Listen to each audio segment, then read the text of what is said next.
The sun was rising over a busy downtown street when a man stood silently at the corner, hand raised in salute. He wasn't standing near a memorial or a parade route. He was outside a grocery store, surrounded by morning commuters rushing to work. His beard was scruffy, his boots caked with mud, and his jacket hung loosely on his thin frame. At first glance, he looked like someone who had fallen through the cracks of society, but there he stood, proud and unmoving, saluting nothing anyone could see. A passerby caught sight of him and laughed out loud. What seemed like a joke quickly drew a crowd. "You call that a uniform?" someone shouted, triggering more laughter. Phones came out, videos were recorded, and coins clinked as they hit the ground near his feet. It was all just entertainment, until it wasn't. Laughter echoed louder as the crowd grew. People pointed, some even mocked his posture. "Get this, homeless guy thinks he's in the army," one voice cracked with amusement. Another added, "Sergeant Sidewalk reporting for duty." More chuckles followed. Someone threw a coin at his feet, another snapped photos. The man didn't flinch. He remained still, eyes fixed somewhere far beyond the crowd. One girl paused mid-recording to scoff. "Watch, he's going to start giving orders next." For a moment, the mockery felt endless. No one noticed the trembling in his fingers or the way his salute never wavered. They only saw what they wanted to see, a joke, not a man.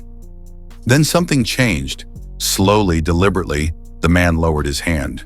His trembling fingers reached for the zipper of his worn-out coat. Curious murmurs replaced the laughter. Phones still hovered, but the joking tone disappeared. He pulled the zipper down. Beneath the grime and tattered fabric, something gleamed, a pristine inner uniform, crisp and sharp. On his chest, a purple heart shone. On his collar, 2 silver eagles marked his rank. Full bird colonel. The crowd froze. "Wait, is that real?" someone whispered. Silence fell like a curtain. The man finally spoke, voice firm but tired. "Colonel James Ellis, United States Army, retired. 2 tours in Afghanistan." He had bled for the flag they'd mocked. No one laughed now. Colonel Ellis scanned the stunned faces around him, not with anger, but something deeper. Disappointment. "I didn't end up here because I wanted to," he said. "I came back from overseas, and the world kept moving without me." His voice was calm, but each word carried weight. He explained how PTSD had taken root after combat, how a blown-out knee made finding steady work nearly impossible.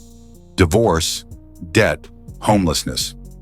"Sorry doesn't help the guy next to me at the shelter," he continued. "It doesn't help the woman with 3 deployments and no roof over her head." He shared how some of the finest soldiers he served with were now living in tents, forgotten by the very country they swore to protect.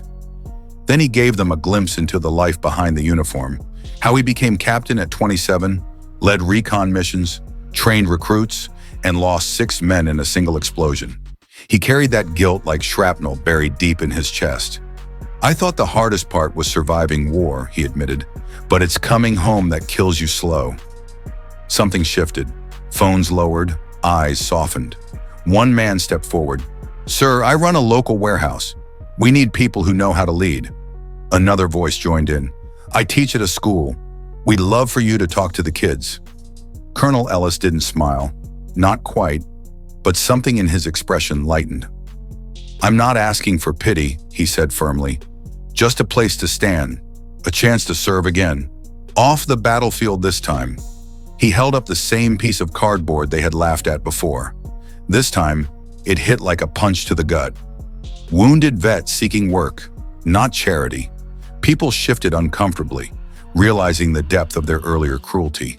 Some looked away, others stepped closer, and then applause. Not for show, not for social media, but real, respectful recognition. A young boy approached cautiously, holding out a protein bar. "Thank you for protecting us," he whispered.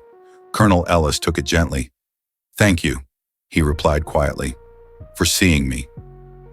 With that, he turned and walked away, not as the man they ridiculed, not as a joke, but as the hero they never took time to know.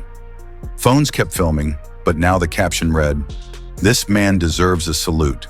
Before we end this story, we want to hear from you. Where are you watching from? If this story touched your heart, Don't forget to subscribe to our channel, hit that like button, and drop a comment in the comments below. Let's spread respect, not ridicule.